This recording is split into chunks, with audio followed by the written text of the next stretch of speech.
You know the signs of when YouTube's algorithm hates you. It's when you are working really hard on growing your channel, but no matter what you try, like nothing seems to work. Or maybe you've experienced some growth, you've had some traction on YouTube, but then all of a sudden, like it falls off a cliff, and now YouTube's algorithm just like hates you. Or maybe you have some growth, but you're seeing other channels in your niche that are growing faster than you. Why does the YouTube algorithm love those people more than you? All very good scenarios. We're going to answer them for you here today.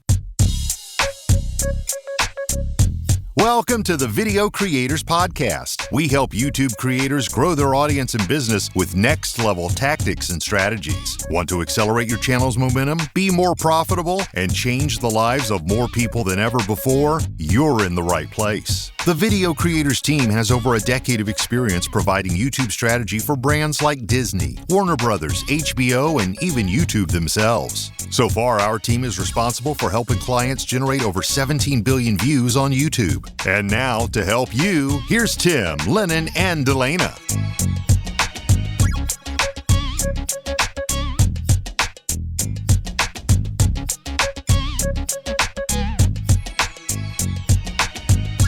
Hello, creators. It's great to see you again. Welcome back to another Video Creators Podcast episode, where every week we have content to help you grow your YouTube channel, grow your business around your channel, reach more people, change their lives, starting with your own life. And today, it's really important that we talk about what to do when your channel just is stuck. And no matter what you try, you just can't get unstuck. I'm here with one of the YouTube strategists on our team here at Video Creators, Delana, and she's going to walk us through a lot of this content here as well. Delana, hello. Good to see you again.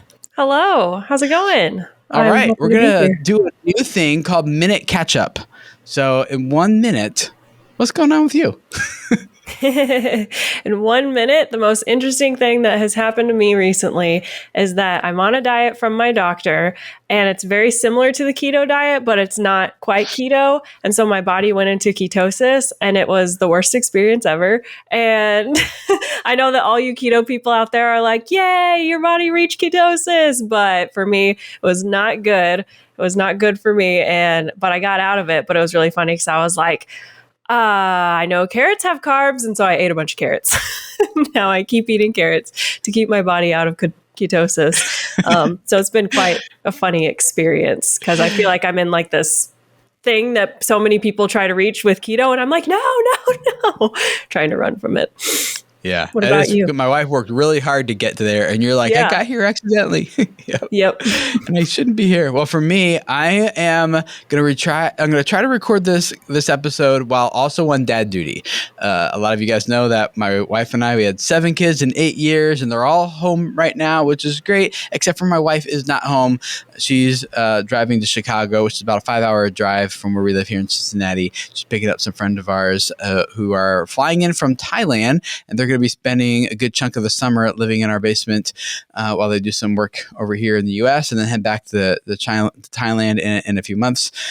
So she's picking them up and on her way back from the Chicago airport with them right now. So hopefully we get through this episode without any interruptions, but we'll see. By the way, Tim's basement is like a whole second house. So it's not they're going to be in like a dungeon. Yeah, it's not like one fluorescent light bulb in the middle of a cinder block concrete damp space. No, it's a whole nother own kitchen, bathrooms, washer, dryer, living room, everything down there. Yeah. So, yeah.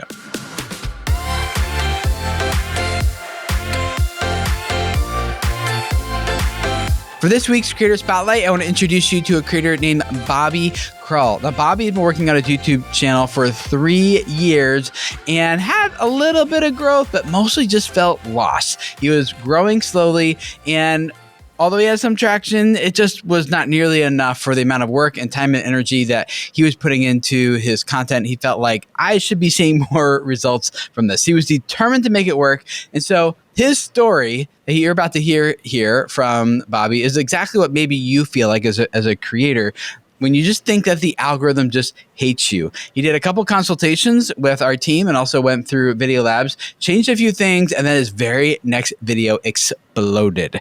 And so he's here to share with us what he did. Just very quickly, I have an unusual background. I have a finance degree. I was in corporate landscaping was like my side hustle, and I got laid off from a corporate job, thank God.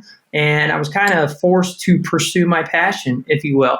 And so I started a company about 13, 14 years ago. It evolved, got into designing. And now what I do is I take my expertise as a landscape designer and a general contractor, and I give out tips and tricks to help people with their backyards, front yards, whatever it may be. And I do this by showing designs that I create for mostly people who find me on YouTube, believe it or not, and they come and they get a consultation and we sign up and do it. And I share their yards with other YouTube subscribers and break it down. And they're usually quick little videos that are just packed with information from my experience to help people. Yeah, I love your content because, we actually just put in a new paved patio last summer. And this is the first summer that we're going to actually get to enjoy it. And we have these beautiful beds, but they're empty. So I may pick your brain a little later on how to get those all set up. Set up. So I know that you initially did a consultation with Lennon, and then you ended up deciding to join the Video Creators Video Labs course. And I know that you received a crazy amount of information. Tell us a little bit about kind of like, what happened to you, because I find it interesting. It's not an uncommon thing. We all want that thing, right? And you wanted this, as you said, this was a marketing tool for you initially, and it has since shifted. But I would love to know the thing that took you from your original plan kind of like to where you are now. So tell us a little bit about that. When I first had my consultation with Lennon, the main thing that pops out in my mind, and we've all heard it a million times, anybody listening to this podcast has heard it, is he goes, you got to improve your titles and thumbnails, And he was right. They were horrible. And I didn't understand that the thumbnail and the title is an extension of the thumbnail. It's not how to, and then you put how to in the title. That's not the best strategy. But what is funny is I'm a designer, and I thought it would be easy for me to do thumbnails and I'd be good at it because this is what I do, right? I'm horrible at thumbnails. It's almost like a different mindset. So I actually kind of get help with those occasionally. That was the first thing that came out. And then I realized that as my thumbnails and things started to improve, it started to go a little, but then it just kind of felt a little stagnant. So I signed up for Video Creators or the Video Labs because I loved Tim. I loved the podcast. I thought it was great. Genuine people. You can tell you really care. And I wanted to be part of more of a community and bounce ideas off of people. So I got in there. I put my all into it. I did, but it's so much information. I didn't apply it right away because I had to digest it almost. I guess I'm one of these people. I feel like I can get all this information, but I'm going to get it when it's my time. Sometimes it just doesn't happen right away. There's a lot of smart people out there. They can see the patterns and analyze and get right to it right away, and their channel explodes. I'm not that guy. It took me a while. Well, and that's not necessarily uncommon. It is a lot of information. It's great information. And the wonderful thing about it is you do have lifetime access to it. So, like you said, you can actually digest it on your own time frame a little bit. You said that you didn't really apply everything right away. So then what kind of struggle did you come up against then? I got that paralyzed kind of thing. Too much information, don't know where to start. Just kind of felt like I was, my God, I've been at this 3 years and I feel like I'm starting over. Like I don't really know what's going on. I don't know what people are really watching, who is watching. I was kind of lost. And we got into the call as I got COVID, and I started reading some books by one of my favorite authors, Donald Miller, Story Brand. I know that a lot of people know about him. And I started to dig more into the emotions and what really makes people tick and trying to get that connection into my videos, which is not an easy thing to do by any means because I'm a long-winded guy. And when you start talking, people click off if you don't get to the point, right? So I felt like I was almost there, but gosh, it's like, all right, I put in all this work. I backlogged a bunch of videos. I'm putting them out. I'm really excited about it, but they're still they're getting more views, but not quite enough. I'm like, what is missing here? How do I get there? So I went and signed up for another consultation with Luke because I'm like, I'm not giving up. I'm committed. I'm going to make it happen this year. It's going to happen. And he said basically what Lennon said and what Video Lab said. I'm like, oh man, I've heard this a million times. But it's like, hey, they're saying it because you're not doing it. And so I actually started to improve my thumbnails. I actually started to improve the titles. I looked at my analytics, actually understood, why is this video doing well? What did I say at the beginning? Did I get right to it in 20 seconds and bam, people are engaged now? Or did I talk trying to do the story thing and tell a million things that nobody cares about? So once I started to really just hone in, all of a sudden it was like, boom, a video went. And I was shocked because I thought it was a video that I'm like, nobody's going to watch this thing. You know, I'm actually admitting that we screwed up on a job. It's a mistakes video where I point out an install we did and we didn't get the best result. And that thing exploded. And it was like 100,000 views in a week. And I'm talking, my channel only had 500,000 views total in 3.5 years. Okay. So that's awesome. You do the math. It was kind of crazy. Yeah. What I'm circling around is I actually committed. I was consistent, and I listened to what I was told instead of thinking I could do it my way. I just felt like, why do I have to be like everybody else? Well, the truth is you're never going to be like everybody else because you're you. Just use the tactics that work. And that's what I was just like not connecting with. And I think one of the things that I heard in all of that was you started to do the work. That was what you said. In right? 10 minutes, I was rambling. Yes, I started to do And you've heard Tim say this on the podcast and videos, over and over again. Good work brings good reward. And that is one of the things that we really encourage people. We know that sometimes there's a lot of information out there, but take it a little bit at a time. Implement it. And I love what you did is you analyzed what you were doing. And you were looking at those cues and digging into your analytics to see, am I going long? Am I losing people? How long are my hooks? And you took that to make data-driven decisions. And that's really the key. So I think it's awesome that you're able to actually look at that with fresh eyes and a fresh perspective. And I love the fact that you came back and you had another strategist even look it over again. You said something beautiful there. You said data-driven, right? Mm-hmm. One thing I want to say to anybody listening here is, when everybody says your first 100 videos or so are probably going to be your worst, and it takes a sample size, it's hard to dig into data when you don't have any videos to produce data. So just start stubbing your toe, start making mistakes, start putting out videos, and eventually there's going to be a couple things that catch, and you're going to be able to look at analytics and data behind that and start to replicate that. If you have a property, a house that has any sort of planting around it, you want to see his channel, trust me. So it's Bobby K Designs. I'm leaving the link in the description below. Thank you so much for joining us today. Can't wait to hear about your next story.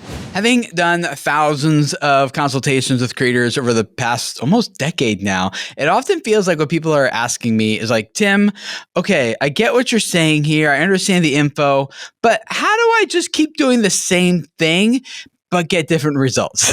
and I just gotta be like, you got to do something different if you want different results, right? And so Bobby, I think, was kind of feeling that for a while. He's like, I want to see the growth here, but it wasn't until he actually started like taking seriously the education and the things that he was learning from us here at Video Creators that really turned things around for him. And sometimes it's not just tweaks, like kind of what he wanted to do. Like, can I just tweak this here or there? It's like hard left turns. It often requires learning entirely new skills that you've never even thought of before. And so without that outside perspective, in Bobby's case, like he wouldn't have had that education to know what he needs to focus on and where to invest his time and energy in order to get the results that he was really looking for. And so maybe you feel that way too. We would love to work with you and coach you the same way we did with Bobby. He did both consulting and 1-hour sessions with us, and Video Labs either can work for you depending if you feel like you just need a 1-hour strategy session with us. A 1-hour consultation call would be great. You can go to videocreators.com/consulting for that.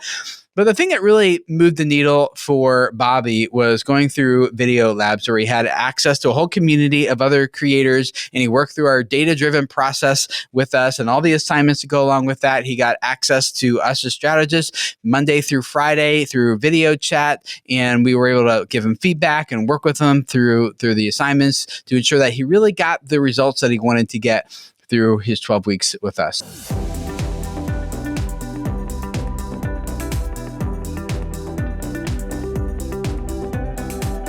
Delaney, as I was thinking through this topic of like what to do when the algorithm hates you, I came up with a couple different scenarios, and we'll go through each of them here one by one. I just kind of want to hear your response to each of these as if you were coaching me as a we don't have the role play necessarily, but you know, your advice and your ideas based on all of your experience of being worked with.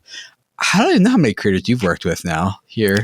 Like, I don't know. It's been hundreds for sure. Yeah, it's been hundreds for sure. I was just thinking about that the other day, and I was like, I wonder how many I actually have. I'm going to figure it out. Well, as an agency, we worked with, what was the number? 635 creators in 2021, I think is what I counted up. Oh, wow. Yeah. So, and you do a good chunk of those. So it's probably been several hundred. Yeah. I think but anyway. So. Yeah. And I do want to say that I love the title of this, What to Do When the Algorithm Hates You, because I feel like that's such a real feeling that creators experience, that they're just kind of like, I'm doing everything that I know to do, and it just feels like the algorithm hates me. I was looking through our production board, looking at our ideas list for episodes, and I think you submitted this one like a long time ago. I'm like, we got to do that one. I did. Yep. It was a good title. So thanks. That's why I like it. So scenario number one is no matter what you try, you can't get more than a few views on your video. YouTube's algorithm must hate you. Have you heard that from a creator? And if you did, what would you say to them? I would say that is a very real feeling, you know, that it, you know, just like I said, it can feel like that, where it's just kind of like, frick, I feel like I'm doing everything that I possibly know to do, and I'm not seeing any needles moving, and that sucks. My first question actually would be like, is your channel actually declining or plateauing, or is it just that you have some older videos that are not performing the way that they used to, but your recent videos are actually doing okay? Because sometimes whenever you're only looking at your channel on a channel overall level, which is how a lot of creators know to look at their channel, then it can look like the channel's either not moving at all or is declining or increasing. Like it can make it look better or worse than it actually is, because you're looking at all the content you've ever uploaded all together rather than separating recent videos and just analyzing the performance of those, which could be performing better than the uploads that you uploaded last month. You know what I'm saying? Yeah. People tend, if they just look at the overall, it's really hard to know what's actually happening on your channel and knowing what's making a difference, whether it's a green plus number or a red negative number on there. But in this case, we're talking about someone who's like, let's say they've made 100 videos and their top video has 136 views. And all the other videos are like between 10 and 50 views. And they're like, come on, seriously? Like, that's 100 videos. The algorithm must hate me. What would you say to that person? For that person, there's probably a lot of work that needs to be done. And it's usually, what's great about this is that it feels like it's out of your control because it feels like you're doing everything. But I think it's typically a case of you just don't know what you don't know. It starts with titles and thumbnails, creating better titles and thumbnails, and intriguing the viewer to actually start clicking on your videos. That's where I always say to start. Like, if you're not getting the traction that you want on your content, then start with what the viewer first interacts with. Sometimes I say start from the outside in. So like the first thing that the viewer interacts with, which would be the titles and thumbnails, and just start getting a few more clicks on your videos. Just get a few more people to start clicking into that content. Because just changing to really really great titles and thumbnails can be a big needle mover. It won't be the only thing that's going to move the needle on your channel, and it's not the only thing that you need. But especially at the beginning, if you're at like only getting 50 views or 100 views, I mean, there's a lot of people that are just passing up that title and thumbnail. So I think that's the perfect place to start with that, is that there probably either needs to be more contrast in the thumbnail, or there needs to be more intrigue, like you're teasing a little bit of a story, like you're sharing just enough to give context about the video, but you're not giving it away. An example that I like to give is I'm actually working with a client right now, and I've noticed in his data that he's a cooking channel, and whenever he does a thumbnail, we'll show like him, let's say he's pouring frosting on a cake. If he has it right before the frosting actually hits the cake, like you can just see the drop and it's right before it hits the cake, there's like that tension and that intrigue of like, oh, I just want to see that drop hit the cake, you know? And his click-through rate will double whenever he does something like that. And so, yeah, it either needs more intrigue or it needs more contrast, or maybe the thumbnails are too busy and you need to incorporate less into the thumbnails. Maybe you need more imagery rather than text. There's a lot of variables that could go into that. But the first thing that I would say is probably titles and thumbnails if it's that low. Yeah, I found that it's usually a case of the titles are just describing the content and not teasing the content. And then two, the thumbnails are either just like a literal, like this is what it is, and still not sparking any curiosity. It's just, okay. You know, like why would I click on that if that showed up? Or sometimes it's I suppose the thumbnails are just too cluttered. It looks fine when it's on your 5K iMac display in all its full res quality, but if you shrink that thing down to pretty small, as where someone would be seeing it as like the suggested column on YouTube or something, it's too cluttered. The eye doesn't know what to look at, and the text is too small. Or it's like people using the text is like the thumbnail is just another place to put text and like a photograph of yourself. You know, like, well, that's not really that intriguing either. And I get it why a lot of people do it, because like, well, the content's good, but people won't click if the title thumbnail is not good. It doesn't matter how good the content is. And it's also like one of those things where people are like, I like making videos. I don't like making thumbnails. I don't like the copywriting skill that I need to have for writing titles. And because of that, people, I think, just settle for subpar titles, thumbnails, and then we haven't talked about opening hooks, but that's a big part of this as well in terms of picking up where the title and thumbnail left off. Like for this episode, for example, I didn't open it being like, hey guys, welcome. Today we're going to talk about what to do when the algorithm hates you. People have been like, I know. Because we already know that. You're like, that's why I clicked on it. I clicked on that, right? Like, so instead, I went right into teasing these three scenarios and hopefully increasing the tension people feel from the beginning, rather than just repeating the title, the information they already have. So another thing I see here at this point, the title thumbnail might be a good pitch, but I get into the content, I just feel lost. I don't know where this is going, or it's just really like heady. And there's like the human element has been stripped from it. I know we get a lot of pushback from the Pod Squad people here that like, why do you guys do those catch ups in the beginning? Well, we made it shorter this time for you. You know, it's so You're welcome. Because when I see the less than 5-star reviews on Apple Podcasts for our podcast, the common complaint is like, I don't care about your personal life, but then we look at the retention graphs and no one skips it, you know, and like people are still listening and watching from it. So it's the case of the vocal minority, I think. So, and I do think it's important that we keep it, because there does need to be some personal connection, not just like, wow, they're smart, but I don't like these people, or I have no idea who they are, or something like that. Yeah, building that connection keeps them coming back to you rather than just like, okay, this is good information, and we become disposable to them because it's just good information that anybody else that shares the same good information is just as good, you know? Yeah. So the primal branding stuff of like, what's your story? What do you believe? Your creed, the rituals, the icons, the sacred words, like all those things are typically missing because people are just so focused on giving the info and nothing else that they kind of strip the content of the human element.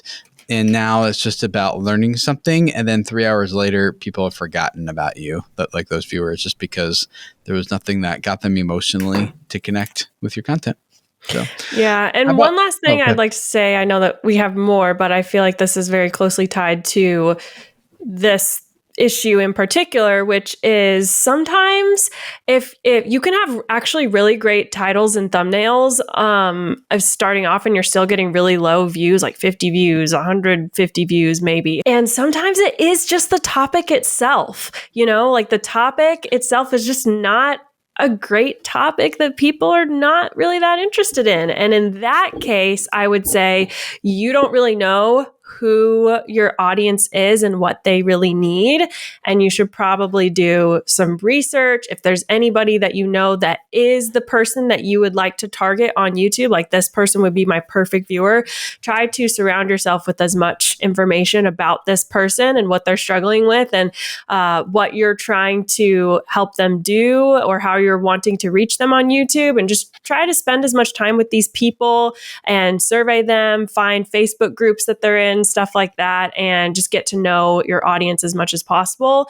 And then you can start to learn language that they use to describe their problems. And then you can start to use that in your titles and thumbnails, topics, stuff like that. Sometimes whenever your titles and thumbnails are good, it can come down to just like a topic issue of people just like, you're not quite hitting the nail on the head with the people that you want to reach. How about this scenario where you were growing, your channel was taking off and you're very happy with the results that you were getting on YouTube, and then something just hits a cliff and then it just tanks. And as far as you're concerned, like you're not doing anything different, like you're doing the same thing you've always done. Why is it? Maybe it's not a cliff, but it's just like a plateau maybe, and then a slow decline, either scenario. Why does the algorithm just seem to turn on people like that? I have two thoughts on this. One is what I said previously to the first question, which is, are you looking at your data in the YouTube studio properly to actually diagnose whether your channel is dying or not? Or is it just you had one big performer on your channel and now that big performer has hit the top of its audience, or maybe it's just going through a lull right now and it makes it look like your entire channel is dying because of it. Yeah. So I want to reference that because that would be applicable here. But then the other thing is, why are you still doing the same thing you've always been doing? It's not going to work forever. No matter who you are, if you continue to do the same thing that you've always done, you will eventually fade out of relevance. It's just the way the world works. So you're saying all those bands I used to listen to back in high school who are no longer relevant, just, that kept making rock the same music over and over again. Yeah. Or the actors and actresses who are popular for like 2 or 3 movies, or, the books that were all the buzz or whatever. Yeah. Like the TV shows go through the same thing. Yeah. There's a couple of things at play here.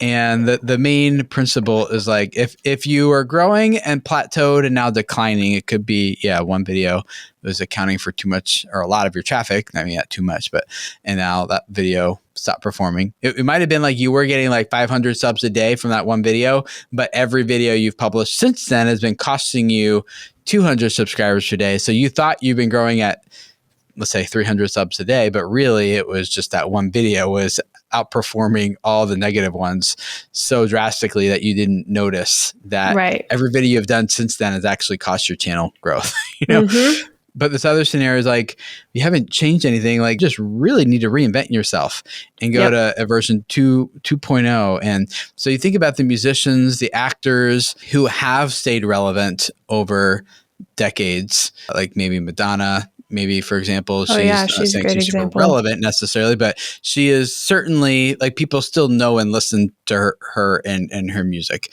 How many times has she reinvented herself over the decades? It's not like each album is like, and I'm not a Madonna fan necessarily, but take any artist you like who's been around for a long time. Each album is like they reinvent themselves. It's a different it's a different sound. I'm not Taylor Swift fan either, but I hear she does Oh something yeah, similar. she does a lot of that. Mm-hmm. Yeah, it's And like it's different each that's time. why It's not the everybody knows who she is. Everybody, because she has constantly, because like each time you reinvent yourself, you gain more popularity usually. And so, yeah, anyways, I kind of cut you off there, but.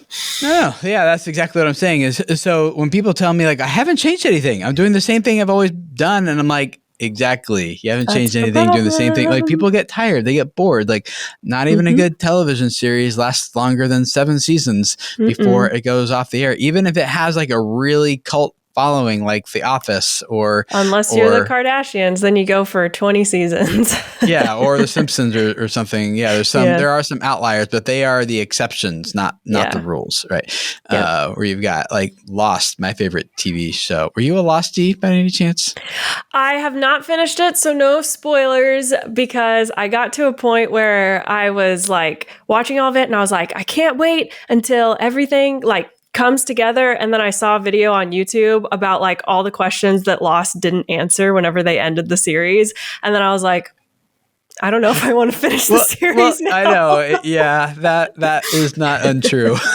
But it's more about the journey than it was about the destination. Yeah, I do plan to go back and finish it still. So don't spoil it, but yeah. But that lasted 7 seasons, and I was not upset with the ending, but the point being that even though it had like this cult following, the networks just know like we got to keep things new and fresh or we're going to lose people. Like I'm glad it has a really good core audience.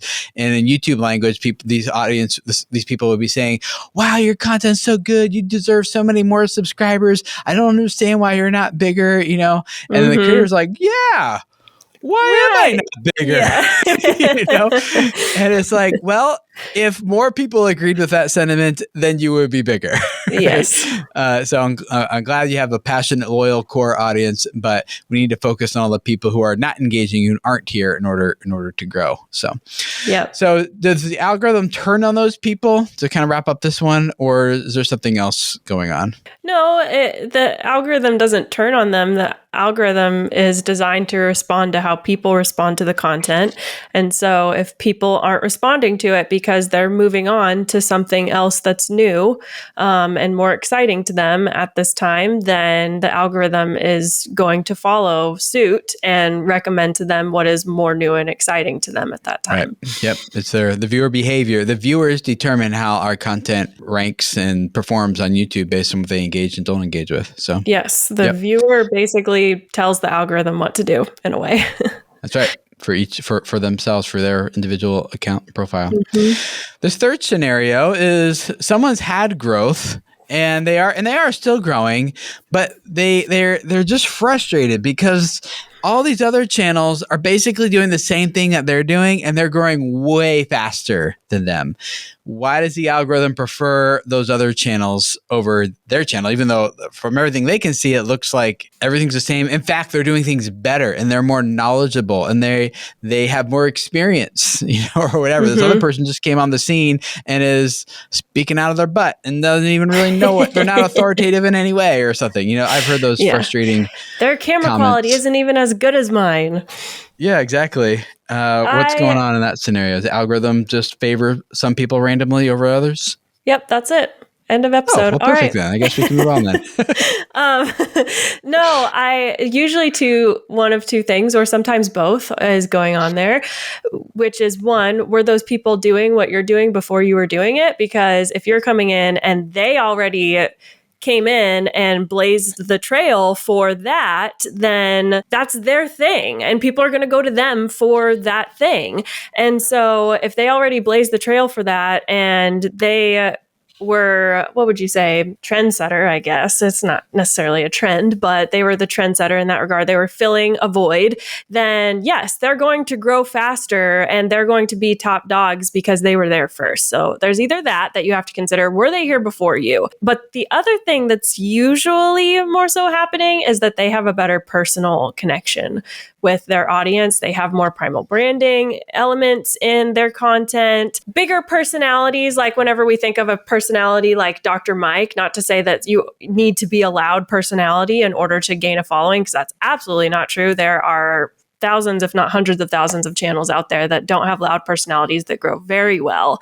And, but if to draw an example that would be an obvious example of a strong personality would be Dr. Mike, who whenever he does reactions, he's like doing big reactions. Like sometimes he stands up from his chair and he's like, there's all this emotion in the content, right? Where it's that the viewer can respond to. And so even though it doesn't need to be big emotion like that, that's an obvious example, a tangible example, I feel. But there are other things like the primal branding elements in which they also bring in that personality. Like the more that you can bring in your own creation story and your own personal experiences into these things, or maybe even you develop a very particular teaching style, like you're teaching the same type of information that other people are teaching, but you're doing it in your own way that nobody else can do it the way that you do it. Or if they could, it's not really the same because it's you and it came from your personality. An example that I think of who wouldn't be a big personality is George Gammon, who we worked with a while back. He just does whiteboard teaching and he's talking about property investment and stuff like that. He does it from a whiteboard, but he does it in a very particular way where he'll draw stick figures and kind of tell a story with the information that he's giving and draw out scenarios and stuff like that. And nobody else really does that the way that he does it. And so it doesn't have to be big personality stuff, but there's usually something there that's like setting them apart from what they're doing. That's not just the information that they're giving. It's the way in which they're giving the information and the personal connection that they're building with their audience. Yep, exactly. I was just doing this couple of days ago with someone inside of Video Labs. This person was like, how to do XYZ. And they're like, I don't understand how this other channel is growing faster than me. And like, they're not even teaching people stuff. And I was like, no, they're teaching people the same thing you are. But instead they're being like, how I did XYZ, and then like that little subtle tweak is now it feels like a story and it feels like I'm going to connect with someone here as opposed to like, I'm going to get a presentation on how to do something differently, like 3 bullet points or a listicle or something. Even those subtle differences of how I did this or how so-and-so accomplished that is different than how to, which feels a little bit more rigid, I guess. I don't know. In this case, it was like, no, they're telling their story and you're projecting your story into their story while they're telling it. Whereas you're doing like I feel like I need to come with a pad and paper and take some notes on a topic that I really don't want to take notes on, Yeah, exactly. I just want to experience and feel something here. And I think people are just naturally like nosy and they want to be a fly on the wall. And especially if it's something that they're interested in, that's like why how I eat in a week, or what I eat in a week videos have become so popular. Because it's like, that's it. Yeah, I know, right? That'll be my what I eat in the week. Guys, I had blended carrots for breakfast. I put carrots in my coffee. That sounds terrible. Yeah. I love carrots, but not in everything all the time. Yeah, but anyways, those what I eat in a week or vlogs and stuff like that is just people just love to be a fly on the wall. And so especially when it's information that pertains to them, how I eat keto, for example, they get to kind of feel like they're getting this inside information in a weird way, but in a more entertaining way. And it's not just you're going to talk at me about how to eat keto. The other thing that happens here, I haven't seen this be the case that often, but occasionally I'll see, like I'll know the person that they're referring to, and they don't, like the creator I'm working with doesn't know that I know this other creator. And I know behind the scenes something like, oh, that person has 500,000 email subscriber list, or something. Yeah, exactly. And they don't know that. So there's some other dynamic in play. Oh, this person got a really big shout out from that other creator. Or this person just looks like they're paying for like ads. Like they're just paying for views. Look, there's not a whole lot of engagement here. Not many comments, very few likes, and 1 million views, right? So there can be other dynamics going on as well. But you're right. When everything's kind of organically driven, it tends to be the emotional connection and the story and the primal branding elements that seem to be the ones missing in this scenario.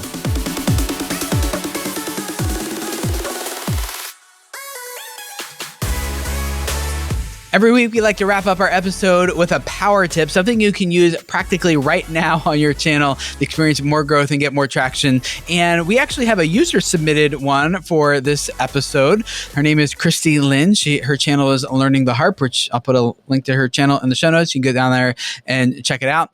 But if you have a power tip that you would like to submit, we would love to feature you and your channel here as well. You can either use the link in the show notes to send us a voicemail message through speakpipe.com/video creators, or better yet, there's another link down there where you can join the Pod Squad community on Volley. There's over 600 creators now inside our community on Volley, and we're all sharing tips and ideas and feedback and a lot more over there over video chat together, which is great. We all like being on video. It's a really quick, fast way to communicate. And so we're doing regular Ask Me Anythings, AMAs with other successful creators there about every other week or so, creating a piece of content there called Creator Thoughts with Tim, where I'm just kind of sharing here's some things I'm learning and experiencing, and we love engaging with you guys over that. And so anyway, the way you get to join the Pod Squad is completely free. Just click the link down in the show notes. That's where Christy-Lyn submitted her power tip, and you can do the same thing as well. So, Christy, what is this week's power tip? Hi, I'm Christy-Lyn from South Africa, and my YouTube channel is called Learning the Harp. And my power tip for today is to get to know your audience better. Now, this is something I've done really well in the past. I put out a survey to my YouTube channel, and so many people filled it out, and I was able to learn what is the typical person that I'm serving. I knew that they were women in the ages of 50 to 60-ish, and they were playing the harp because generally their husband gave them a harp for Christmas, and now they need to learn to play the harp. Their children have left home, they have some time, and I learned from the survey what were their fears, what were the things they need the most support while they're learning to play the harp. And I was able to make videos that really spoke to these people, like it's never too late to learn to play the harp, those kinds of things. But now I'm doing the 30 Days to a Better YouTube channel, and I'm finding out that my target audience has shifted a little bit over the years, or actually quite a lot. And my target audience now that I really want to serve well is people in their 20s and 30s, and these people are not being well served by the YouTube videos I'm creating right now. So the power tip applies to me as well, that I need to find something that I can do to get to know this new target audience, whether it's a Zoom call for all those people that I invite them to, or whether it's a survey again or something like that. So let's get to know our target audience better so that we can serve them really well with videos that speak exactly to their fears and their needs. It is so important that you take Christy's advice here and you stay on top of your target audience. It's not something you figure out once and then you're done with. This is something that you have to keep coming back to, staying on top of, or you will slowly decline. So we evaluate our target audience here at Video Creators usually around the first week or two every January. It's a pitch of like, here's the survey. We really want to make content that's exactly what you need this year. That's going to help you reach your goals and grow your business on YouTube. So what do you need from us? And here's a survey. Help us understand you better. So if you want access to that survey and all the psychology behind each question that we ask, and then how we take all the data that's submitted and craft it into something that's usable and helpful data that informs our YouTube content strategy, our podcasts, our emails, and everything, go to videocreators.com/product to profit. There's a free guide that you can download there. It's a PDF that'll walk you through that exact process of how to do what Christy-Lyn's doing and how we do what we do on our channel. videocreators.com/product to profit. And I'll put a link to that in the show notes as well. So thank you guys for hanging out with us. And we will see you guys again next week for another Video Creators podcast episode. See you guys then.